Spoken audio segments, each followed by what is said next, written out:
Hey class! So today we will be continuing with Rhino.Inside, and we'll be exploring some environmental analysis software with the Ladybug and Honeybee tools. So previously I have a video out there I sent you guys earlier this week, and it's on the YouTube page, how to install it and which versions I want you to install. We'll be using the legacy I'm just going to start up Rhino.Inside. We'll be using the legacy tools for the majority of this. Reason being is I have a previously built script using those tools, and it works really well, and it's a great visualization tool. And to be quite honest, in my quick search of the internet, I could not find a tutorial with the most up-to-date 1.4 version doing a similar exterior radiance script. I'm sure it's out there, and maybe I just didn't look hard enough, but I know this script, I know how to build it, I know it's tried and true, and it's a really great tool. And since you can use both the legacy and the newer versions of Ladybug together, didn't think it was a huge deal, and I think it's still going to be a great tool that you can use within your projects. So I've opened up the rotating tower Revit model. We'll be using that as our mass that we're going to be analyzing, and I'm going to just delete all the floors out of the model because we're not going to be using them. It's mainly going to be a visualization components being derived directly out of Grasshopper. It's not going to be building any geometry really in Revit, and it's going to be using all the geometry we built in Rhino.Inside previously, so not a huge deal. I'm going to open up Grasshopper.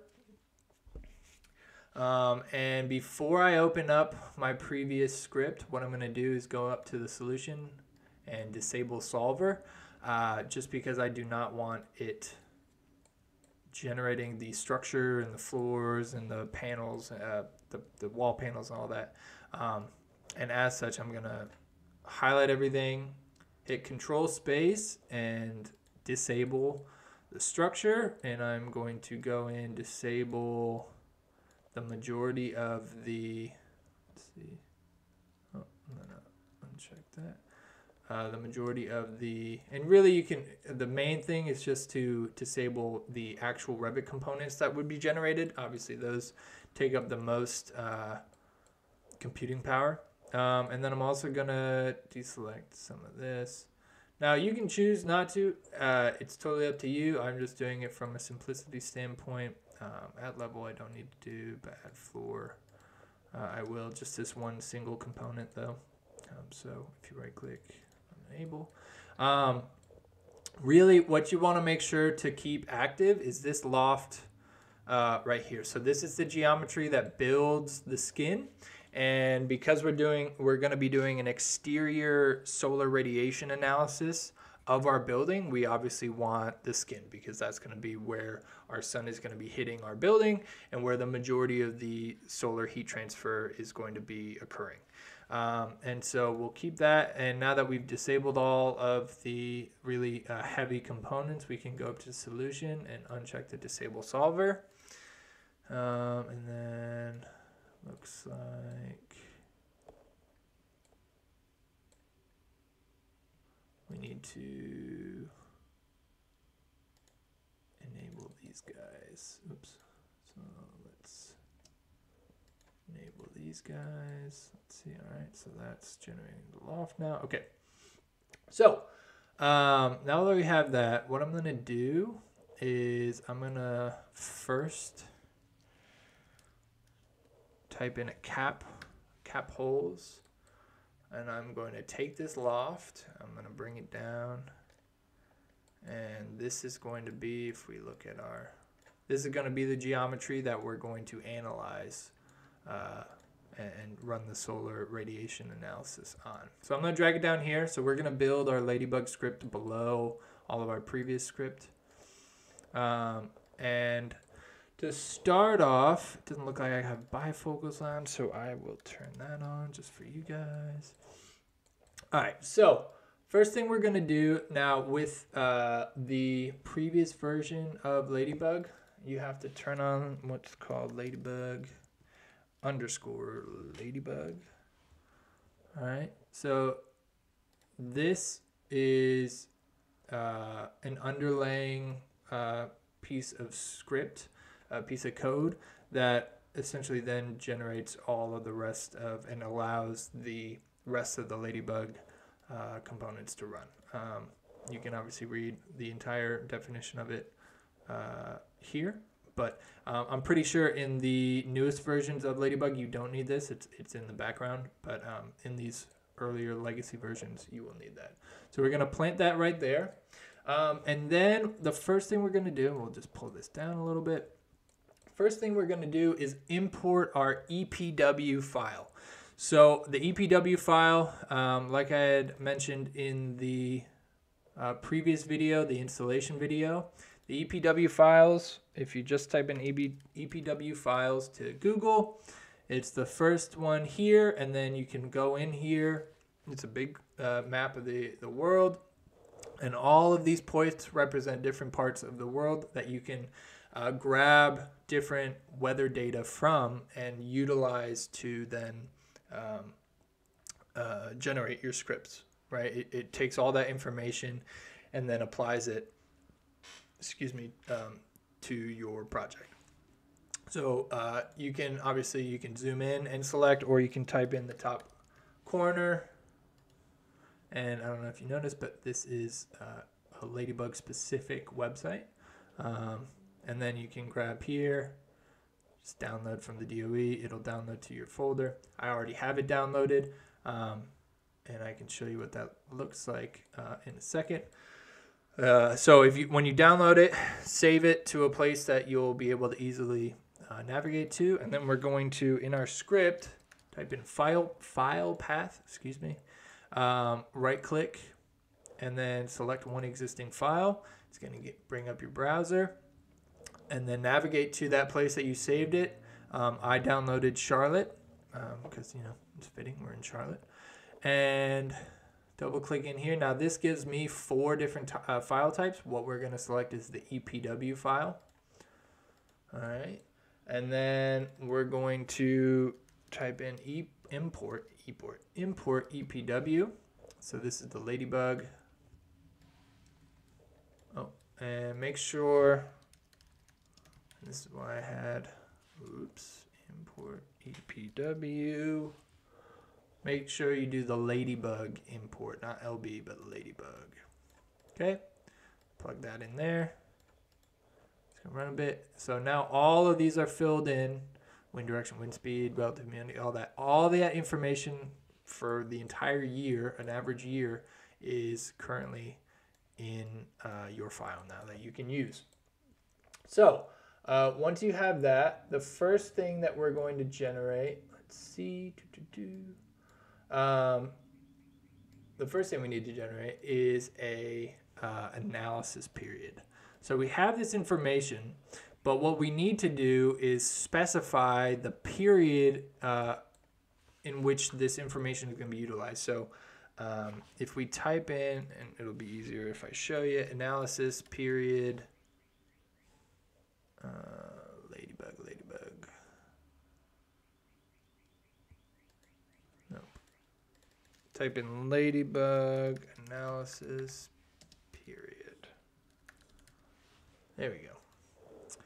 So it's going to ask from what month to what month, from what day to what day, from what hour to what hour, right? So let's say for let's say from right now, from March until October, from 8 o'clock in the morning till 5 o'clock at night, I want this information. And you can obviously be more specific from the day if you're doing day to day, or if you want to do like May 15th to July 15th, whatever. So this just specifies a little bit further. Obviously, you want to be a little bit more specific, especially with the types of buildings, right? Office, if you're doing a solar analysis like we're about to do, right? You don't really care about midnight because sun's not out. So it's going to be the same from sun up to sundown. But this is just a way, and it's going to ask in the next couple components for an analysis period. So we want to specify that. So we'll just specify, and in our inputs, if we hover over that, it's going to ask for a number between 1 and 12, number between 1 and 31, and a number between 1 and 24. So we're going to create some number sliders with those keys. So 1, dot, dot, 12, 1 to 12, hit enter. The day, I mean, we can put in a day if we want, but I'm just going to leave that blank because I just want the full month. And then hour, we can put in, and let's see, is it from 0 to 24 or 1 to 24? Yep. 1 to 24, 1 dot dot 24. Plug in for the hour. And let's say I want January, so number 1, and then let's say from 8 o'clock in the morning. And then I can just copy that down. Plug that in, and then let's say I want to go a full year, and I want to go till 6 o'clock. So it's in military time, 24-hour period, so 18, the 18th hour. All right. And then, all right, so let's build our first component. So the nice thing about Ladybug and Honeybee, it can generate some really quick environmental legends, like a solar rose, a wind rose, a radiation rose, all that. So a lot of visual graphic stuff that can help convey the different environmental conditions around your site and around your building. And so the first one we're going to build is just a pretty basic sun path. This is going to show the sun path within this analysis period. So if we type in sun path, oops, double click sun path, and we actually, sorry, Ladybug sun path. All right. So be sure to plug in this name up here. It's being generated by the, I keep plugging in this guy, but this is the true name of the component, and this will distinguish it from the 1.4 Ladybug. All right, so the first thing it's asking for is north. So this is the degree to true north. So in our project, it's hardly minimized. So in our project, I don't think we've specified one, but let's just say the degree to true north from our project north is 45 degrees. And let's start labeling our number sliders because it starts to get confusing, especially when they're floating out here. So we're going to use this a lot. So let's plug in 45 for north. And for those not familiar, project north is straight up and down, this vertical, right? And if we say our true north is 45 degrees from that project north, that means it's rotating 45 degrees from that project north to true north. I don't think I've covered that yet, but you can also, if you can define it within Revit environment, and if you guys want to know how to do that, just let me know and I can quickly show you. So we plug that into north. Our location is going to be coming from this import EPW file from the location output. So location to location. All right, and then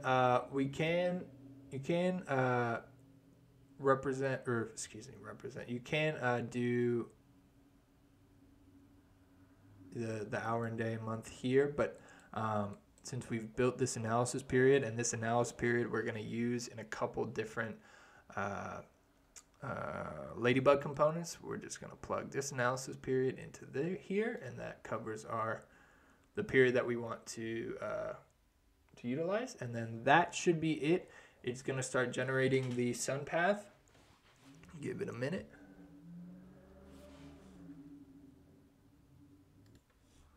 All right, so now you can change, the scale of it, and if you hover over any of these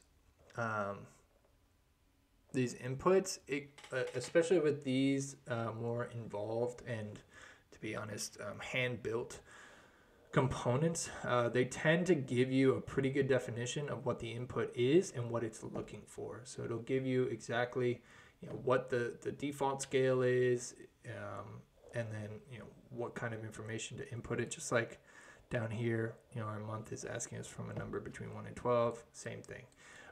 So we don't need anything else, but if you want to change the scale or the location of that, there you go. And then you can see,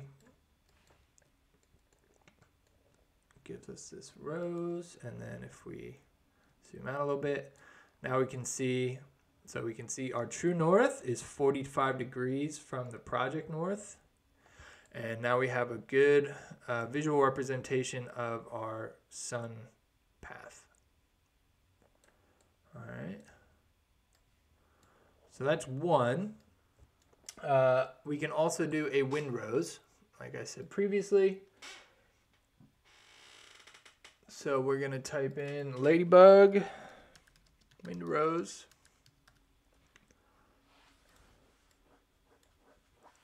Now, it's going to ask for a lot of the same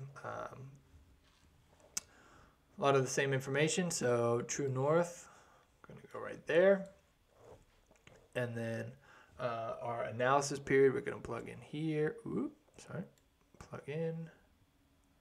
And then it's going to ask for wind direction and wind speed. So up in our EPW file, we have wind speed, wind direction. This is our hourly, and you can see in the definition it says this is the hourly wind speed, right? So we will plug those in. So make sure wind speed, it's on the top over here, but it is on the bottom over here. I made that mistake when I was running through it previously. So make sure to plug in there, and then plug the wind direction up here.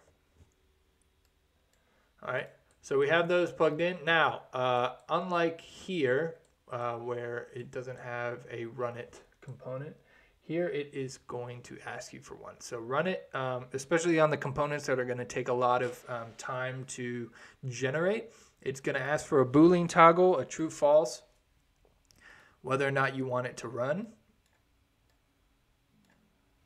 Same thing for the bake it. So especially for the visualization, I would highly recommend utilizing the Rhino environment to bake into and then generate your diagrams from. It's because I don't think a lot of the color, at least I don't have the color figured out in Revit just yet. I'm sure there's a way to do it, but it's a little involved, and it's much easier to just do that and do your diagrams, to be honest, in Rhino. So when we want it to run, we can just toggle that to true. It's going to generate. All right, and now if we minimize our screen, we can see we have now a windrose. Look at that. All right, so it also gives you a legend, and obviously then where it is, what the analysis period is, what the units are, and then just some general information about the graph. Where is my graph? Up there it is. Of course, it goes on another page.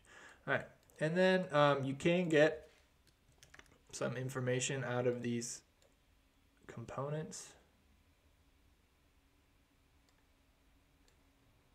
Right, so it's going to give you some more information, and then give you the wind speed. I think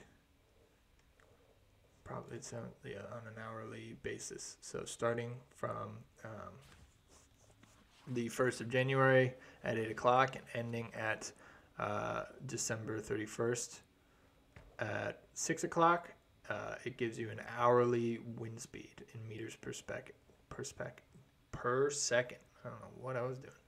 All right, so that's 4,000 speeds. Same thing with wind directions, but it gives you a nice rows, and then you can take those and you can start to manipulate that from this component. And then let's see, the next component we're gonna run. All right, so those are two of the visualization components, sun path and the windrows. Now, and you can bake those into Rhino and use them in your projects, create diagrams from them, and just quickly generate those environmental diagrams.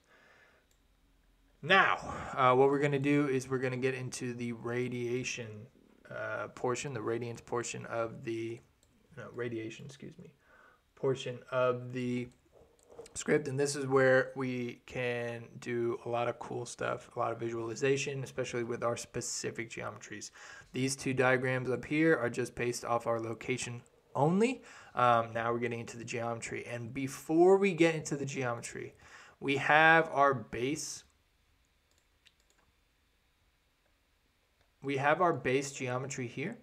But one nice thing that Ladybug and Honeybee do is it allows us to bring in not only the geometry we want to analyze, but any kind of contextual buildings, trees, anything like that, any kind of geometry that is adjacent to ours that would have a direct impact on our building, shading specifically within the radiation part of Ladybug and Honeybee. We can do that, and it distinguishes it, and it has an influence on our page. So I know specifically, and I'm just going to minimize my script for right now. Actually, I'm just going to turn the visibility of these off. So I just have this. So what we're going to do now, we're just going to create an in-place mass. So massing in sight, in-place mass, and we're going to call it contextual buildings. And let's just go to a floor plan, and let's just build a couple buildings around it.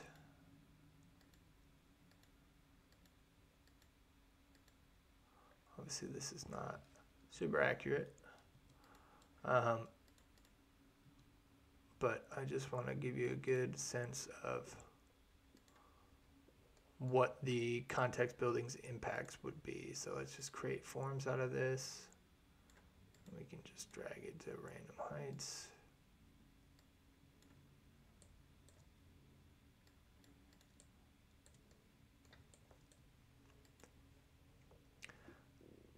In a previous project that I analyzed, there were a lot of trees around it, and trees, especially in the summer when they're fully leaved, or if it's a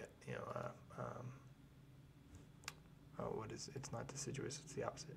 The evergreen trees in the winter, they have a direct impact if they're close enough to the building on the solar radiation that actually hits the building. And so it's really good to get an idea of how that will impact it, not just to do an independent analysis, but to make sure that you have all the context that is going to be involved. Now, obviously with a huge tower like this one, the main impacts on the building are going to be its surrounding context, surrounding buildings, and the trees at the base.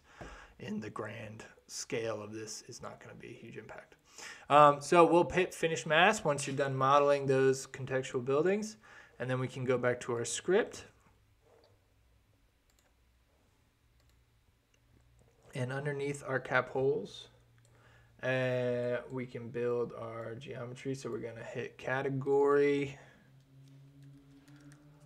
first, right click, and then scroll down to mass. Then hit element type picker. Done all this before. Plug that guy in here. All right, this is the only mass we have, so it pops up. But if you have more, obviously, like that, then we're gonna go to type filter. Plug in our types. And go to query elements. Oh, and while I am thinking about it, a couple of you, I'm sure more than a couple, but a couple of you that I talked with last week, they had their display still on abbreviations. Now, that's fine, but to be honest, especially starting out and especially doing these larger, more complex scripts, I would highly recommend drawing the full names. All right, so that you know exactly what the inputs are, and when you're plugging an output to an input, you know that they're getting matched up. Because there were a couple people last class that were plugging the wrong thing into each other, and their scripts were getting all screwed up. So don't want to do that. So let's do, I would just highly recommend having the full names on. That's the only way that I build scripts anymore.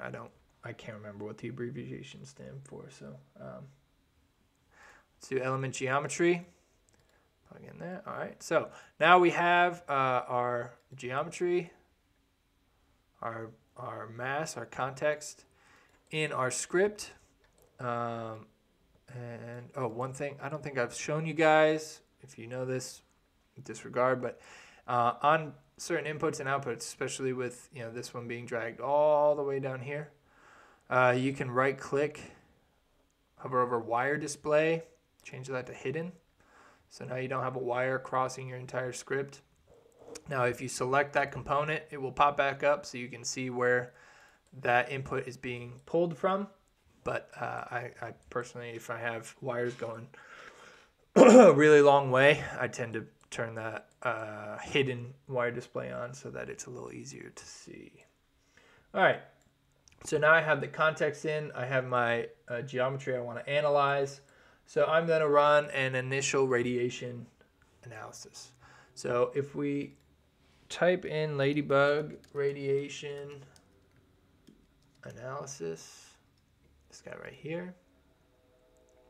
So it's going to ask for, first couple things are north, geometry, and context. So our north, we're going to plug in. Then we're going to take our base geometry that we want to analyze, plug that in here. And then we're going to take our context geometry that we just built and plug that into our context. All right. Now, the next thing it asks for is grid size. So this is the average size of a cell. Basically, it divides the surface of the geometry you just input and will analyze that surface in a grid of cells. The tighter the grid, the more accurate your result is going to be, but also the longer it's going to take, right? So I would highly recommend doing a larger grid size at first, and then once you get it all set up, then reduce it down. Because we already have it set up, I would do maybe our floor to floor. So let's take our floor to floor height. Let's see. All right. I'm going to type in a number. All right. And I'm just going to pull it down. So our floor to floor right now is 10. I'm going to pull this down. All right. I'm going to rename this floor to floor. Whoop, nope. Don't know what happened there. All right. Try this again. Floor to floor. And I'm also going to do that hidden wire display. All right, and then what I'm going to do first before I plug that into our grid spacing, and you just have to put in a number, and then it'll do a equivalent number as best it can around the geometry. I'm going to do a multiplication, and I'm going to actually put in a number slider. Let's say 1 to 5, right? So actually, excuse me, it has to be a division. Sorry. Basically, we're going to start with the floor to floor. So just do division. And then do a number 1 to 5. Now I'm going to keep it 1 for right now. So we keep the same floor to floor, which is 10 feet. But if I do, let's say 3 or 4, it's going to reduce that grid size down and make a tighter grid size and have a higher resolution analysis. So we can just plug this guy into our grid size. All right. Let's see. The next thing we need is the distance from base. So if we hover this guy, this is essentially, it takes wherever the surface is, and it offsets the analysis point from the surface a certain distance. What this allows us to do is it allows us to, first off, make sure that the face that the software is analyzing is on the correct side of the surface, so not the inside but the outside. Because we created a solid geometry, it automatically does that, but if you have a singular surface you're analyzing, it could be beneficial because you might be getting the incorrect results. So we'll just type in 0.5, so half a foot or 6 inches from the base. You can obviously reduce that down if you want. And the next thing we need to do, well, I forgot to do, I was supposed to do this first, but we need a sky matrix. All right, so we need to generate a sky matrix. So for our radiation, we'll need sky matrix. So we'll do Ladybug, gen cumulative sky matrix, this guy right here. All right, this is just some background information. So we're going to plug in our EPW file, not this file, but our physical EPW file into the EPW file. And then we're going to do a run it. So Boolean toggle. And we can just run true.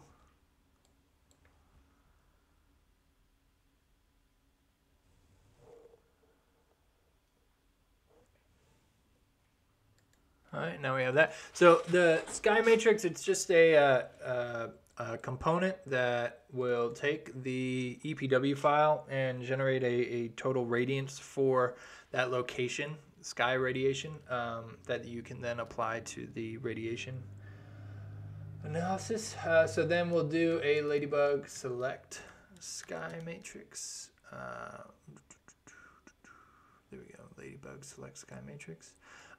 So this is the cumulative for the full year, all the information from the EPW file, and then it will take our analysis period and essentially call out the times of the year that we don't want, and then give us a selected sky matrix we then plug into our radiation analysis.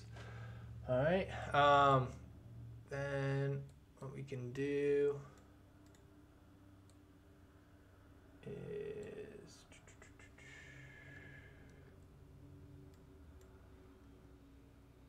we'll put in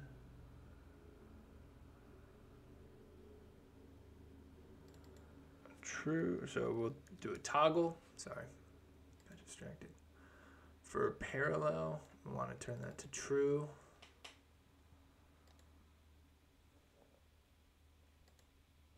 All right.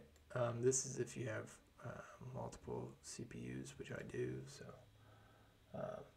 and then we'll want to do some more toggles for our run it.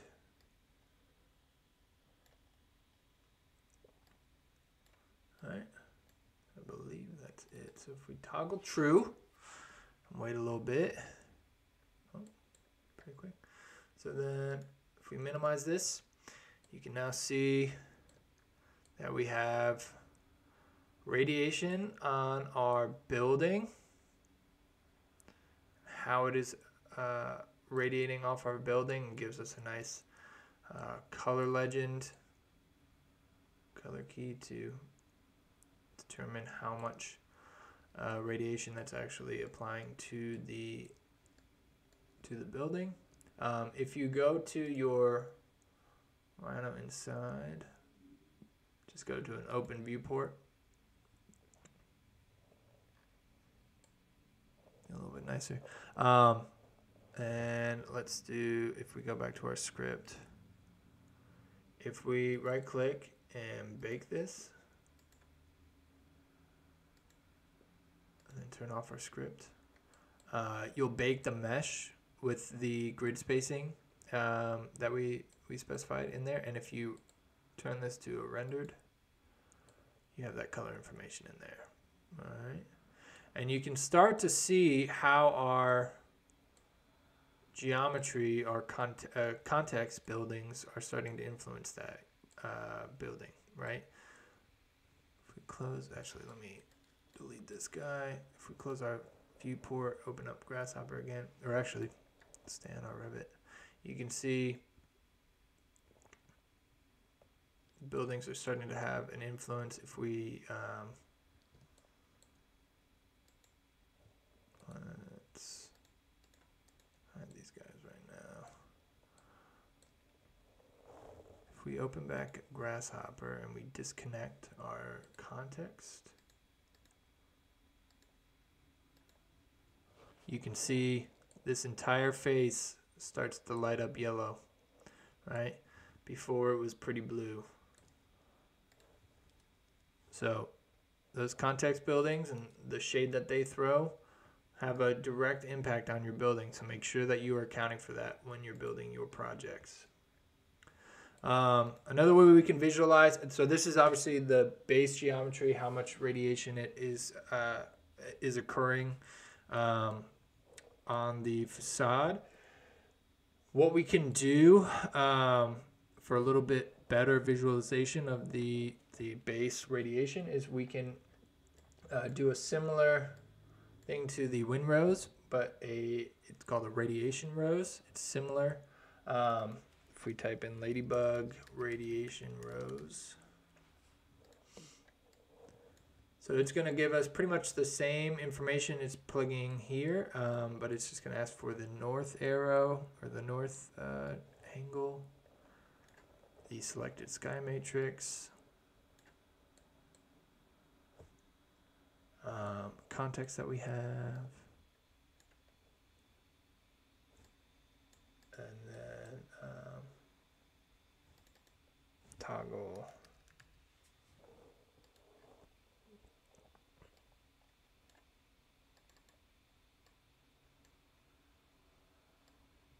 for run it.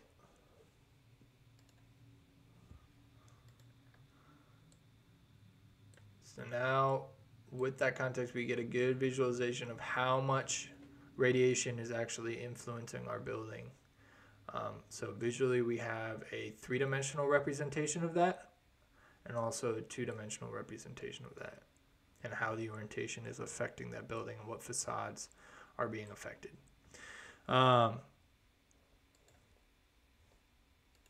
So I have those. We can turn this preview off. So what do we do with this information? Well, Ladybug, excuse me, has a pretty cool tool in which it takes the radiation analysis that you do, and it will actually analyze the geometry in different orientations and basically tell you the best, most environmentally friendly, the lowest solar radiation orientation that you can have for the building, and then I can reorient it based on some scripts that we do. So I am going to plug this guy over here. And first what we're going to do is we're going to type in a Ladybug orientation study parameters. All right. So this is going to allow us to take a certain amount of a series of inputs based on the total amount of rotation we want the script to analyze the geometry in, and what intervals of rotation we want. So let's say I want to analyze the entire thing from 0 to 360 degrees at every 15 degrees, let's say. So this is where you can do that, 0 to 60 or 0 to 180, and then this is the total amount of angle. So division angle we can do 0 to 180, so I'm going to do a number slider 0 to 180. I'm going to set that to, let's say, every 15 degrees. And the nice thing, if we edit our number slider, and we say a whole number every 5, number, and then, how do I do that? Just kidding. I was hoping I could set it to every 5, but no such luck. So let's just set this to every 15 degrees. We're going to want it to take a analysis of, and then the total angle. Let's say we only wanted to do 0 to 180 degrees. So, let's create a number slider from 0 to 360 degrees. And then let's do 180. All right. And then it asks for a base point. So the base point we can grab. So let's just create a point that we can plug our numbers into. So if we go up here, so we generated our geometry, our rotating tower mass from these set of points. So we can pull these down. Now, unfortunately, what this gives us is 30 values because it gives us 30 points. And we just want one base point to rotate around. So what we can do is isolate the first number of that list using a list item component.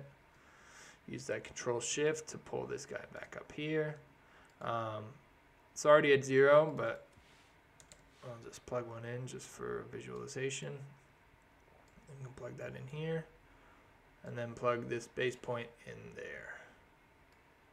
Okay, now we can rotate the context. Let's say you have some trees around our building that, no matter what the rotation is, they're going to be, let's say we have a line of trees outside our longest facade, and we want those trees to be there no matter what orientation it is in.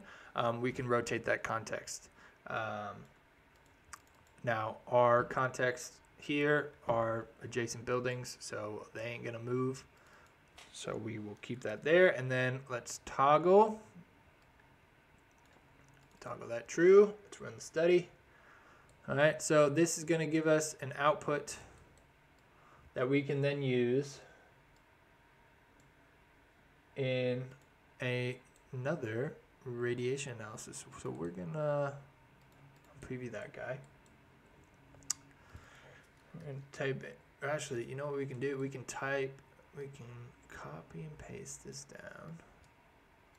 So I'm gonna copy both this analysis and these two Boolean toggles. Copy these down. Set this to true or false right now. And then right above that selected sky matrix, it's going to ask for an orientation study, which is what we just built here. So if we plug this guy in,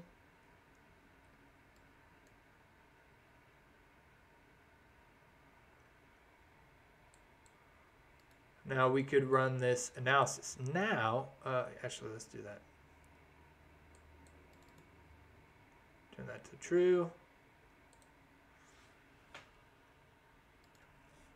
And preview. So this is not going to give us our preview, but it is going to give us a series of radiations for each. So if we go in here, we have 13 values for the total radiation. Oh, and I forgot to show you. So within this, within the base analysis, it's going to give us our total radiation, which is what we ultimately want to know. Now, of course, it gives us it in a, I don't know the mathematical term for it, but it gives it to us in this format because it's such a large number. Now, there is a way to get around that by using an expression component. So we're gonna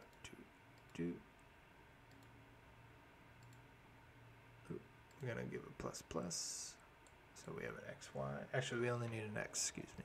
So make sure these inputs are X.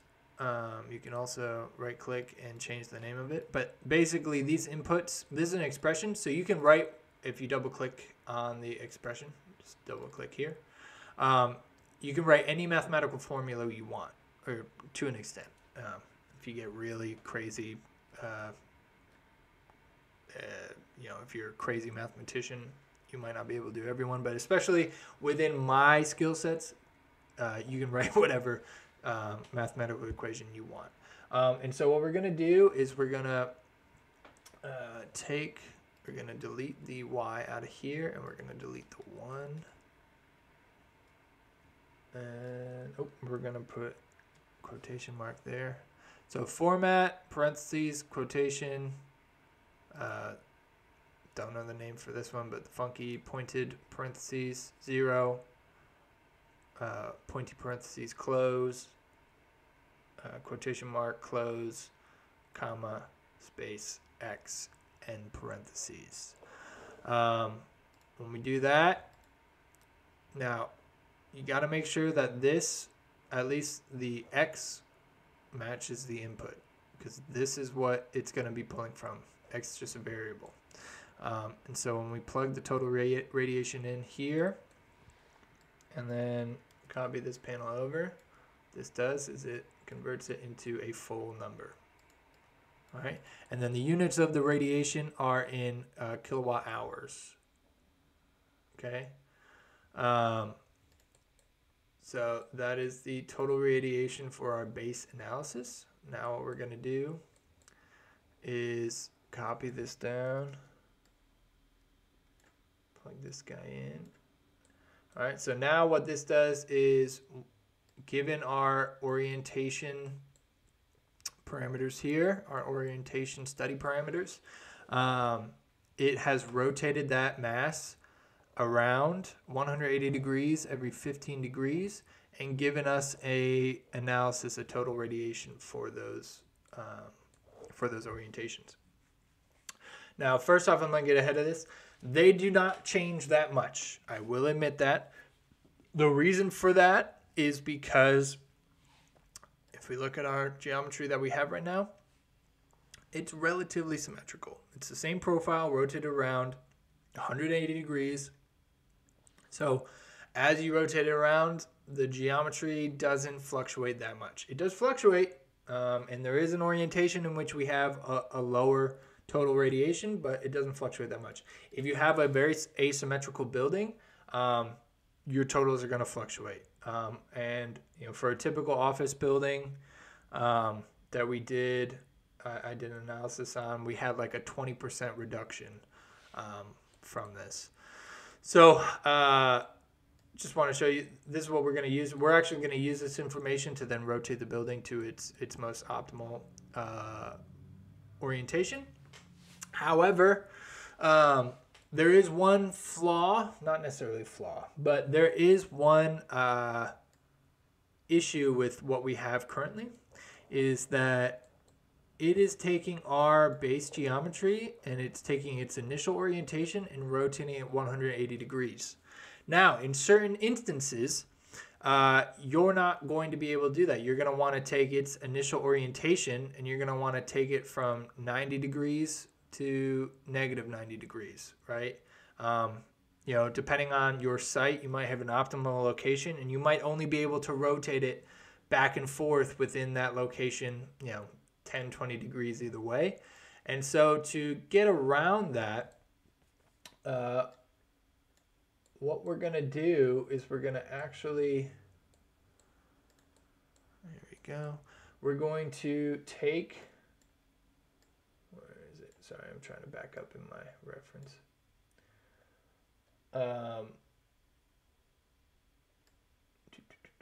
Yeah.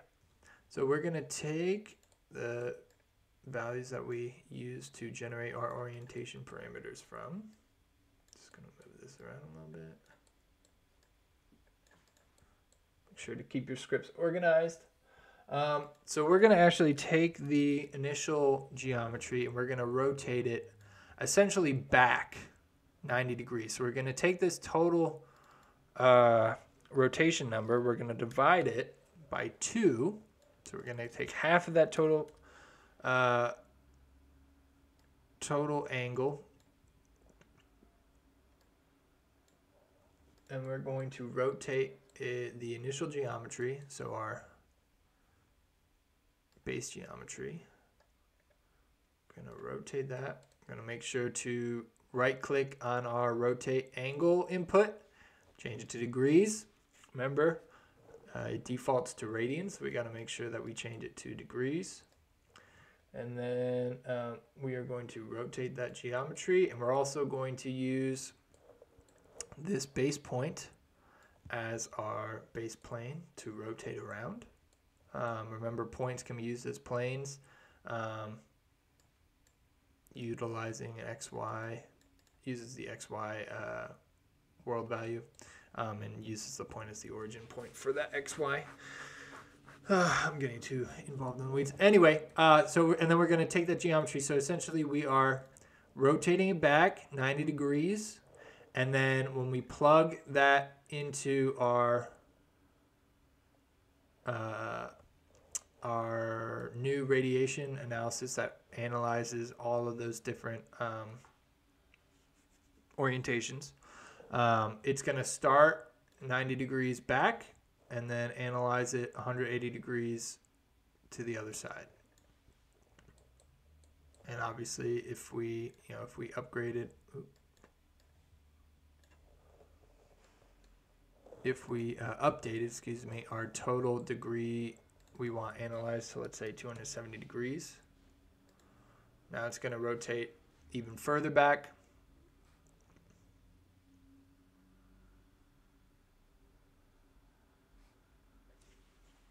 Oh boy. Oh, it's rerunning the analysis. My bad. Okay. All right. And one thing I did forget to add in here is a negative. So this is actually rotating it forward. We want to rotate it back. So, oops, sorry, negative. Negate this number. And then plug that in here so it's actually rotating back instead of forward. And then we're going to take that initial geometry and we're going to plug that into the base geometry. Let me maximize this real quick. All right. And obviously it's going to run. So now we have the total radiation. And we can turn this on. So it's going to show the final radiation of that. Okay. I'm trying to get back on track. Sorry, that took a little bit. Turn the preview off. So we have the total radiation, or the total radiations for all of the different orientations that we specified in our orientation study parameters. However, what we want to do now is take the lowest, right, the most optimal, the lowest solar radiation on our facade, and we want to orient the building to it and then run it with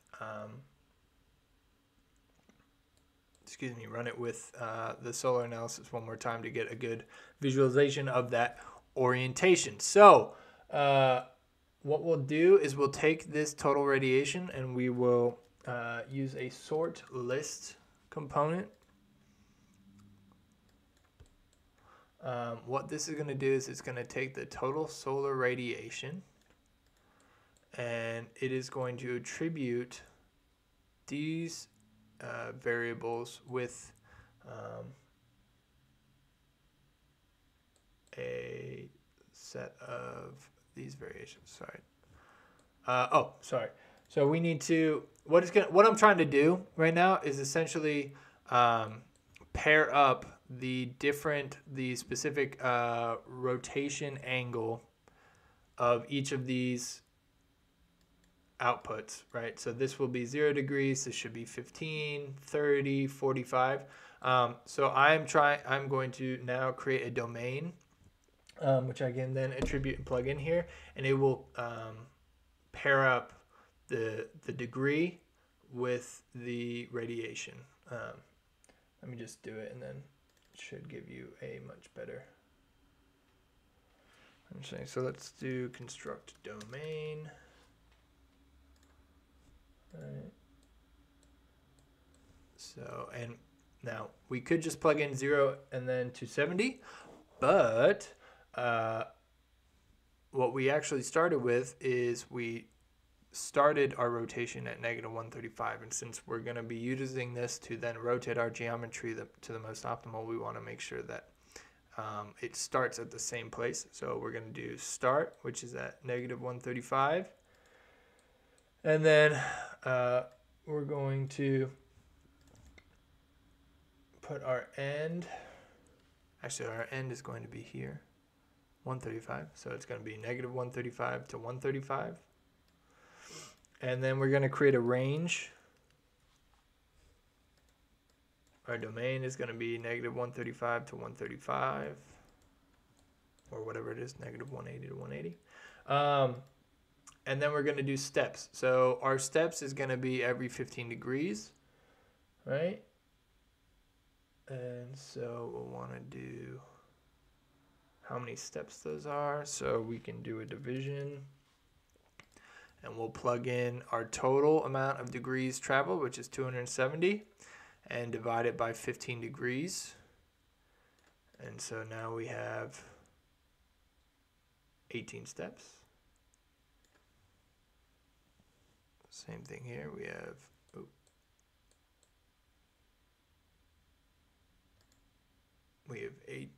19, but 18, 0 to 18. Steps. So now we have a range from -135 to 135 that we can now attribute to each one of these radiations totals. And so this 0 will now be attributed to -135 if we plug that into our values A, right? 1, -120, 2, -105, so on and so forth. So then what we can do, and this will sort it basically here.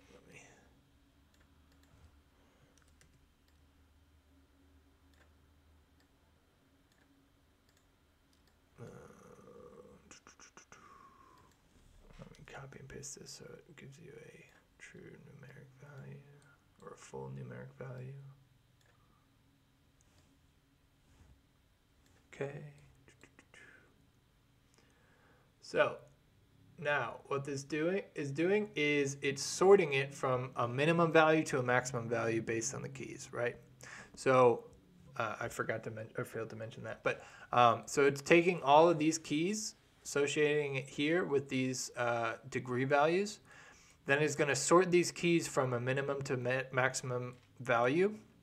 And wherever these values are attributed to these, it's going to rearrange it here. So right now we have a list starting from our minimum and going to our maximum total radiation. And so if we copy and paste this panel down and show our values, now we have our degrees basically that show what the rotation attributed to our lowest value and then to our highest value and everything in between. So what that allows us to do, right, is it allows us to isolate the orientation 135 degrees from its original orientation, which will then give us our lowest total radiation. So if we'll isolate that using another list item.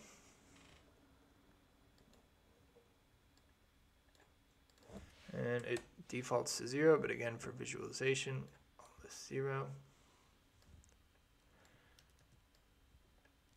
So now we've isolated 135, which we can then use again. If If we copy and paste this rotate geometry, and I'm assuming we all understand this now, so we can delete these panels. We can plug this 135 into our angle. Now we have a geometry rotated. Oh, I'm gonna have to hide some of these previous studies. All right, so now we have a geometry that's rotated to the most optimal angle. Within our parameters, we can go in and hide the original. And then what we can do is rerun that solar radiation, that initial solar radiation, sorry. So copy that first solar radiation. Actually, sorry. Let's do the same thing we did last time. Copy it and the two Boolean toggles. I accidentally deleted it. Copy, paste. Just so it brings the same inputs, similar inputs down that we need. And now we can plug in this newly optimized rotated geometry into our geometry.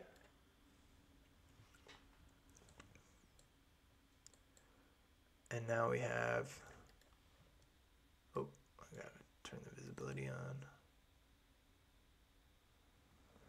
Preview, there we go. Now we have our newly rotated optimized geometry with our radiation analysis. So one thing we can do is, and obviously for this one, like I said before, it's not gonna be super optimized, like, because the geometry is symmetrical, or relatively symmetrical, so the analysis or the total radiation is pretty similar throughout. But what we can do is we can compare and contrast. If we copy and paste from the initial radiation, copy and paste that down, and then copy and paste this down and plug in this newly optimized geometry in, we can do a simple expression or another expression.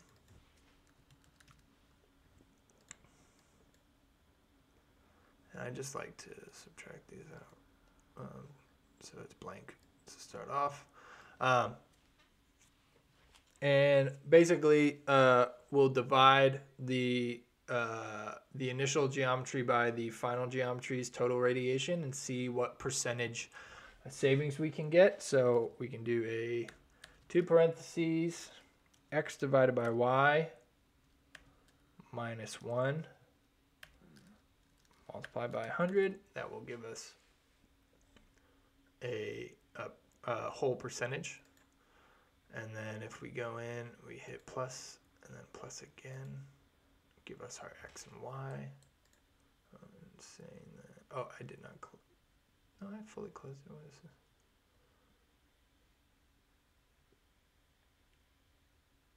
X divided by y minus 1 times 100. Let's try and plug these values in just to see. Okay.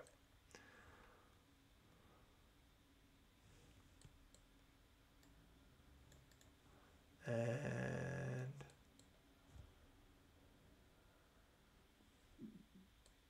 oh, I think I got those backwards. Visualize those results. Maybe not. It's the higher number divided by the lower number. Yes, so it's backwards. No, it's not. No, it doesn't matter. Sorry, it's been a long day. All right.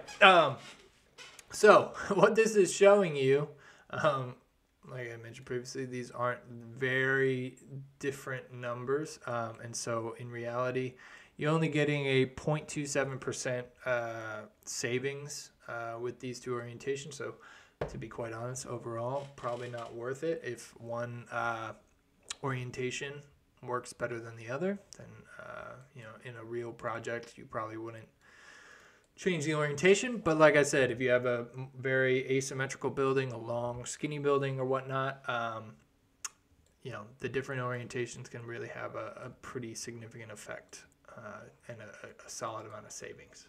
So, and then so that's pretty much the end of this radiation analysis tool. Let's see. I'm gonna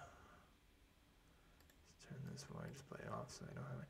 So now you have all this. I highly recommend going in and grouping all of this like we've done up here, like I've done up here. I don't know if you guys have done it. But just to easily visualize the different components and what they do and the different groupings of components. I do that a lot because these can get relatively confusing, especially if you haven't been in the file for a really long time. And like I said before, you can bake all of these into the Rhino geometry. So we can bake, let's see, let's preview this. I'm going to split screen this with Rhino.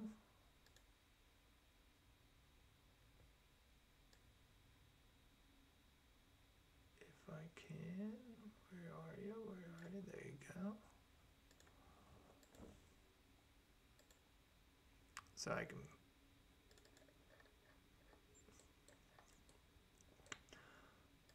create a new layer, call it sun path. Oops, sun path. Right click and bake. Select sun path. Alright, so now I have my sun path in there. And each of these points is a sun location. Which you can, I believe you can change the interval of. We have that, so we can, if we turn the preview off, we can now toggle that on and off. In our, same thing with our windrows. So if we create a layer in Rhino called windrows,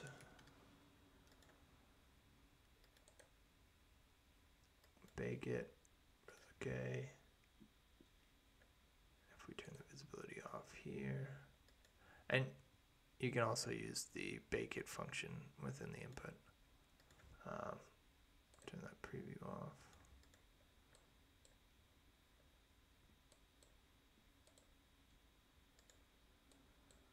You can see there, so now we have the sun path and the windrows. Remember, colors, when you bake the colors into Rhino, you got to turn it on a rendered or a shaded, I believe shaded, yeah, view to visualize those colors. Wireframe, it will not show up. So you can turn the windrows off or not. Why is that? Let's try that one more time. Let's bake, select windrows. Now turn it off. There we go. Okay. And then let's do the same thing with our radiation. Rows. Right click, bake, radiation rows. Okay. Now we got that guy. Alright, and now the last things I will do is initial radiation geometry and optimized radiation geometry. Alright, so this is our initial radiation. So we'll bake this guy to our initial. Alright, turn that off, and then we'll go over to our final. Turn this preview, and we'll bake optimized. Alright, so now if we close out Grasshopper, maximize our window, we can see our optimized, and if we can pull this out actually, compared to our initial.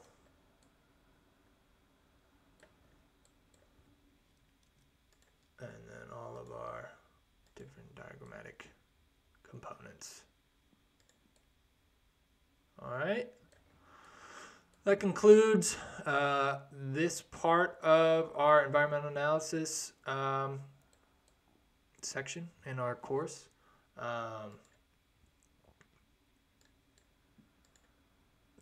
And obviously you can use these for, this isn't a Rhino.Inside specific tool, right? Like you can definitely do this based off of geometry you've created in Rhino. But I think it's got really good functionality, and it can really easily start to generate some colored diagrams for you to start to convey your environmental strategy to your client or to your reviewers, and use it to garner some really cool information, which we will exercise in this week's assignment. So thanks.